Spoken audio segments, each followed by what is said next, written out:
For the longest time, I've been telling myself I don't have mommy issues. I mean, I don't, right? In all seriousness, Kafka is the most hyped character this far, and for the reason mentioned before. Everything about her is just unique. What makes Kafka very unique is that she is going to be a central part of this Mono Lightning team. With the arrival of Silverwolf and now Kafka into the new future, we will have exactly what we need in order for the Mono team to work. Let's explain exactly how it works. This team wouldn't work unless you have Silverwolf. I mean, it can work, but Silverwolf is the character that brings it all together.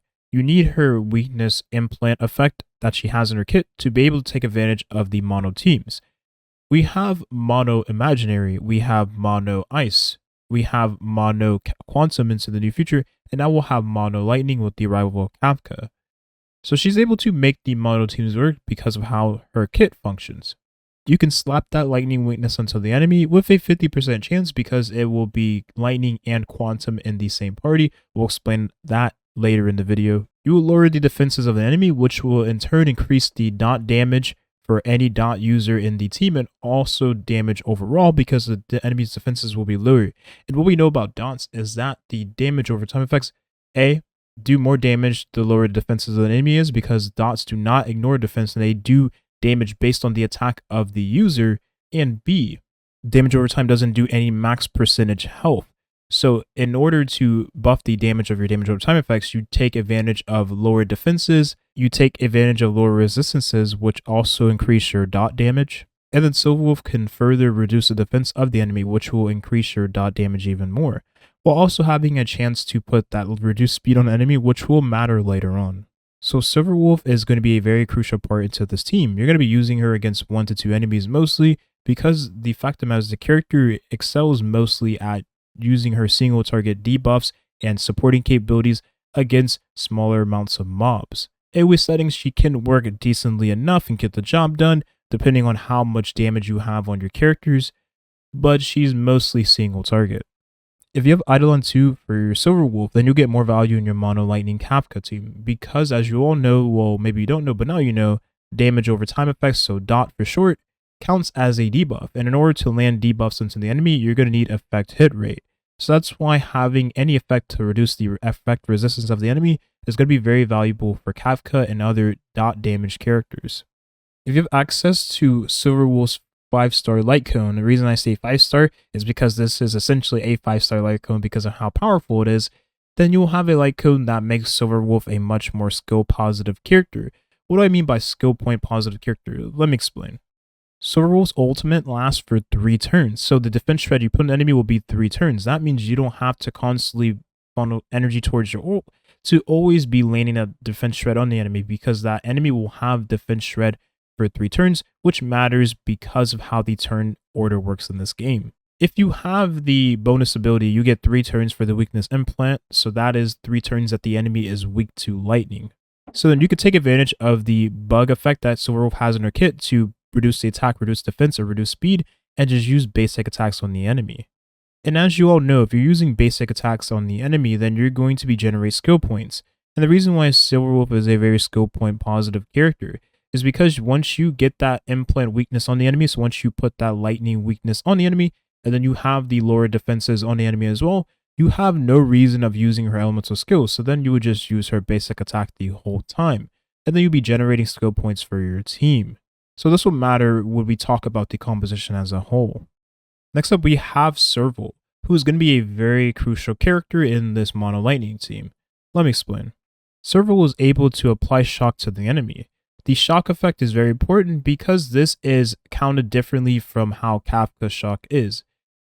Basically, all you really need to know for short is that these two will be doing their own shock damage. Serval can extend her own shock, not Kafka's, because of how the character works, which we'll explain later on, but all you need to know for short is that Serval's shock will be extended for 2 turns, which is very valuable once you use your ultimate. Serval's attack will be increased for 2 turns whenever an enemy is dead, which is very valuable for AoE settings, which we'll explain later. If you have Eidolon 4 for Serval, you're able to apply shock to enemies that are not currently shocked.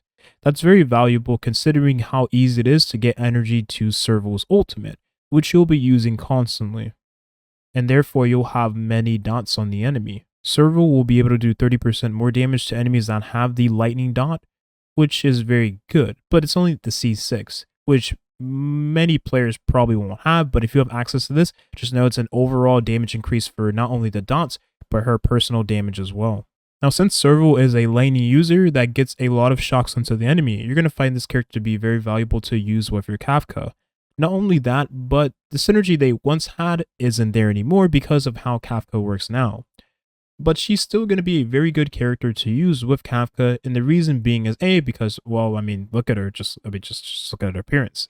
And then B, because of the fact of the matter is, even though her shock is different from Kafka's shock, quote unquote, you'll still take advantage of all of the amplifications that not only Silverwolf applies to the enemy, but also Kafka may apply depending on your level of copies on Kafka, and so on and so forth. And also take advantage of the damage increases you have on your Serval and the eidolons you have on this character. Kafka is going to be the most important part to the team. If you don't have this character, well, you can't make the, you can make the Mono Lightning team work, but it just wouldn't be the same. Kafka is able to put dots into the enemy. Whenever you're putting dots into the enemy, you will be dealing shock damage over time because she is lightning. So that's why she's very important in the Mono Lightning team composition. But all you need to know about this character now is that she acts as a self-sufficient damage dealer. She's no longer a team enabler at A0, or, that's why I say A0, because depending on the amount of copies you have on this character will determine whether or not she is a team player, not a solo player. Anyways, Kafka now is able to detonate dots, damage over time effects. So she's very valuable with a character like Serval, because Serval will be putting a lot of shocks into the enemy, which Kafka can then detonate herself. These two will work really well together in the Mono Lightning team because they'll take advantage of Silverwolf's A, defense reduction, resistance reduction, which will increase their damage over time effects, and will also increase their own personal damage. B, the weakness and plant effect from Silverwolf, which will in turn allow these characters to take advantage of break effect, which we'll explain in a bit. And then C, with these characters being lightning and Silverwolf being the only quantum user in the team, well, it's not going to be like a 25% or 30% chance to land that lightning weakness on enemy because, well, you have only two elements in the composition. So Kafka is now more self-sufficient and not more so a team enabler, depending on the level of your Kafka in terms of eidolons. Kafka's best installed weapon will be very valuable in the character. I'm sure that weapon will allow this character to maybe do more dots, so put more dots to the enemy, which will overall increase the amount of damage you do with dots, taking full advantage of Silverwolf even more, and maybe other stuff that has to do with the character, like maybe something to do with her general stats overall, which would be very nice because that will help get out the extra damage output. Now let's talk about Tingyun. Tingyun's a very interesting character. I think this is a character you can use in slot of maybe another character, but I found finding this character in the team comp that I would want to use in Mono Lightning to be kind of weird. Let me explain why. Tingyun can give energy to an ally, which is very, very good. It helps getting that ultimate up more often. She also increases the damage of that ally, which counts as an elemental damage bonus, which is really good because it increases your dot damage overall. Tingyun also increases the damage of that ally with her elemental skill. An attack increase is very good because dots mostly scale off of your total attack. So the more attack you have, the more damage you'll be dealing with that dot. But dots also take advantage of damage boosts, lightning damage boost, and so on and so forth. In this case, it'll be shock, so that's why I say lightning damage boost. And Tingyun being able to provide that damage boost and also being able to provide the attack boost is going to allow your damage dealer to do more damage. On top of that, she does last 3 turns with the elemental skill, so she is more so a skill point positive character. She does attack more often because she will have higher speeds. She has a higher base speed than most characters in the game, and she also does have a higher speed with one of her talents. So you can move more often and then get more skill points for your damage dealer, which is very valuable. Tingyun also can use Memories of the Past Light Cone, which will increase the break effect for her by a percentage, a massive percentage depending on the level of your light cone, and then also increase the energy for Tingyun, which is very good because the more energy you get towards Tingyun, the more often you can funnel the ult towards Kafka. And then once Kafka has her ult more often, then she'll be proccing more shocks and doing more damage overall. So it's going to be very valuable because there's a lot of synergy to be had. Also, since it is Mono Lightning, take advantage of break effect is very valuable because, as you all know, the weakness break effect of lightning is shock, which is a damage over time. So whenever you inflict that weakness break, you will get a dot, and this dot will scale based off of your total break effect stat. So the more break effect you have, the more damage you'll be dealing with that shock effect from your weakness break. So having this light cone on your Tingyun might be good or might not be that good. You can also use Planetary Rendezvous, which is a very good light cone because this gives elemental damage bonuses to your team. And since you are using a mono lightning team, this will be a lightning damage boost for Kafka, for Serval, and for Tingyun, which is very, very good. So Tingyun being a very good character to use with Kafka because not only you'll increase her speed, you will give her a lot of energy to funnel towards her ultimate, which will in turn give Kafka more DPS uptime. And with Kafka having her ultimate much more often, then Kafka will proc the shock effects more, which will greatly increase the damage output. She also does increase the damage deal, which counts as elemental damage bonuses, not only in the form of her ultimate, also the light cone if you have Planetary Rendezvous, which is Asta's 4-star light cone. So with all that in mind, you have a very strong 4-star character, probably best in slot with Kafka in this mono lightning team. And you also do increase the speed of Kafka, which is very valuable for a character that wants to constantly attack. And if Tingyun is always using basic attacks, then you will be proccing the follow-up attack of Kafka, which will matter when you find out what Kafka really does with her kit. I don't want to speak too much because I don't want this video to potentially hurt me later down the line when Hoyoverse hunts down people with, the whole leak decree thing, if you know what I'm trying to say here. But the reason why I don't like Tingyun that much with Kafka is because of one reason only. You're going to need a defensive option. One defensive option that comes to mind is Bailu, and Bailu is the best example because she is lightning herself. She also is a very scope point positive neutral depending on how many heals you actually need for the composition overall, but she's going to be a very crucial part in the mono lightning team. So with her being the defensive option that you need to make sure that your Kafka doesn't die or any other character in your team dies, it's going to be very hard to slot in Tingyun in the team in the first place. Or maybe you can slot her in the place of Serval because maybe you don't need Serval to begin with, depending on how that composition works, and only time will tell exactly how that team works. Now we all understand how exactly Bailu works in Honkai Star Rail. She's a very good healer, she has a revive built in her kit if all things go south, so she is the safety net you will need in this mono lightning team. With her also being lightning, she could take advantage of being in the mono lightning team because that will be the extra element you need in order to have that 50% chance of putting that lightning weakness on an enemy with Silverwolf. The last thing I want to mention is that she's just here for the sole purpose of being your defensive option. You're not looking to break with this character because you don't really build any break effect on her. You want to get more shock damage from the weakness break in general, but I don't really recommend that because you want your other characters to be breaking the enemy because they have more damage.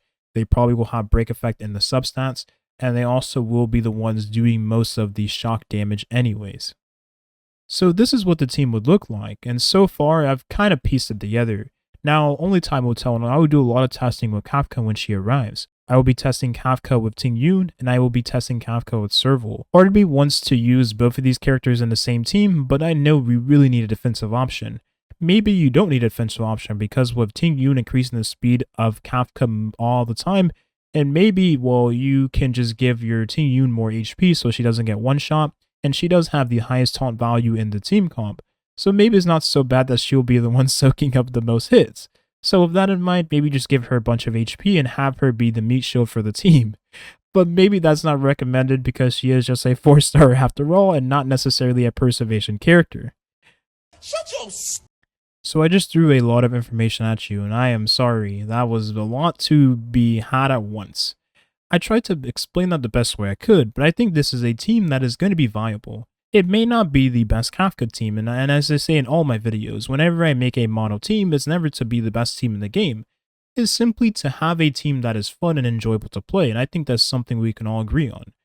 You should factor in enjoyment first and foremost, and I enjoy using teams like this because it's something unique to the game entirely. Twitch.tv/Toshu, the link will be in the description. Mwah! Thank you all so much for the support as of recently. You have been really making the videos a lot more enjoyable to make just because of how many people are engaging with the videos. It's very nice. It honestly keeps me making the videos because I really enjoy making these. And I want to say that we will have a Genshin Impact channel. We take the same video styles and just apply it to Genshin. With the release of 4.0, I've been really excited and following up with Genshin Impact once more. Only time will tell if this is a good idea. But thank you for watching and have a nice rest of your day. Peace.